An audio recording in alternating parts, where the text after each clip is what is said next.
Magandang araw mga kaibigan. Bigyan natin ng reaction opinion itong post ng DOBPX. Sabi dito, nakikita lang ni Montulfo ang kanyang Tweety Bird pag umuupo sa kubeta sa sobrang liit. Kaya isiner ni DOBPX ang post ni Ramon Tulfo, idinitalye niya yung information na nakuha niya sa kanyang Tweety Bird. Kung si Marley Capais, puting ahas. Paano nakatakas si Bato? O, basahin ko lang itong kay Ramon Tulfo. Isang tanyag na politician ang tumulong sa pagtakas ni Senator Bato ayon sa aking Tweety Bird. From the Senate, dumiritsos sila ni Senator Robin Padilla sa Manila Yacht Club kung saan sumakay sila ng yate ng nasabing politisyan na pumalaot patungong Batangas. Ang yate ay may pangalang Masarap na Buhay sa salitang English, ani Tweety Bird. Pagdating ng Batangas, ay nag-chopper si Batman. Siguro, Batman si Bato. Batman. Patungong Mindanao, pero di na niya kasama si Robin, sabi ng tweet. So, mga bubuwit niya. Hey, anong masasabi ko kay Ramon Tulfo? Kung minsan, meron naman siyang magandang sinasabi sa kanyang mga tweet bird. Yung mga kalukuhan sa PCO, mga ganun.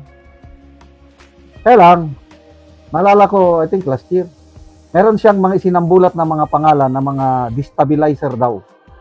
Mga pangalan ng mga tao na parang tumatanggap ng pera, something sa mga financier.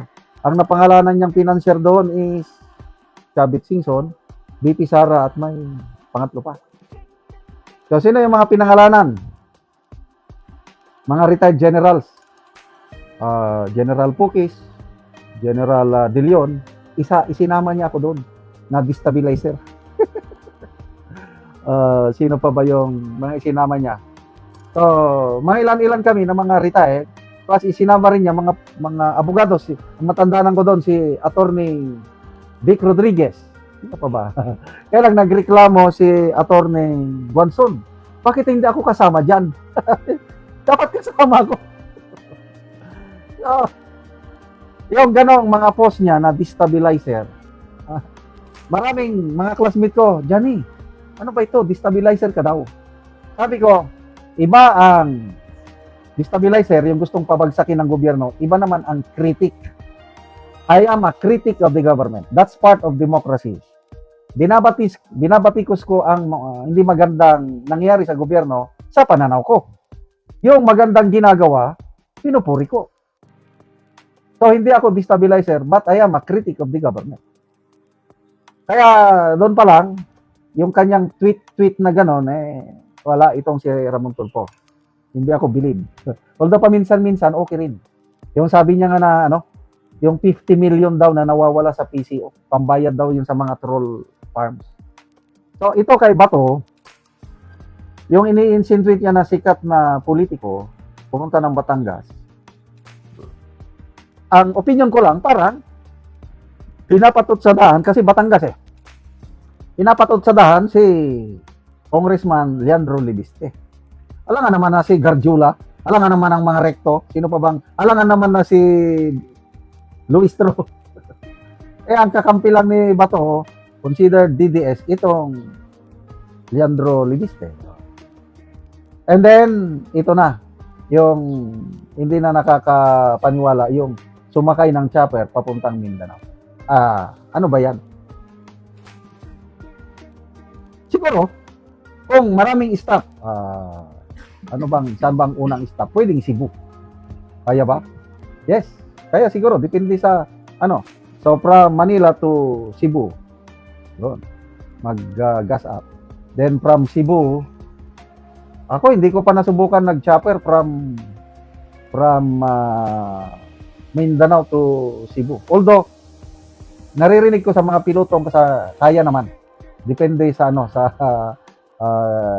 aviation gas na dala. So, kung nag-chopper man, most likely nag-stop over mga dalawa pinaka-safe bago nakarating sa Mindanao. But one thing is sure, kung nasaan man si Bato ngayon, nandito siya sa Mindanao. Sigurado ko niyan. Kasi kung dito sa Mindanao, maraming supporters niya dito. Kasi kung magtago ka, doon ka sa lugar na maraming pro-protect sa iyo. Example, si DG Bantag. Hindi ko alam kung nasaan siya ngayon, but most likely, kung ako ang nasa kalagayan ni DG Bantag, sa Cordillera region ako magtago dahil nandyan yung mga katribo ko.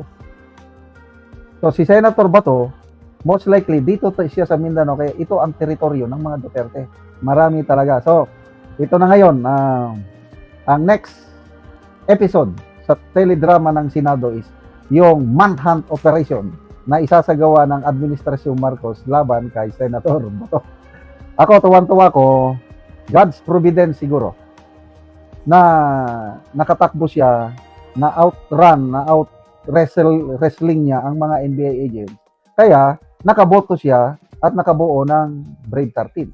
So, dahil may bago ng liderato sa Senado, yun na, open up na ang floodgates para ma-resume ang investigation ng Blue Ribbon sa flood control anomaly. So, next week, inaasahan na natin yan na makukuha ni Senator Marcoleta ang chairmanship at magsisimula kaagad ang investigasyon. Kaya, maraming mga members ng Maletaga ngayon hindi na makatulog-tulog ng mahimbing. Salamat mga kaibigan sa inyong pagsubaybay sa channel nito.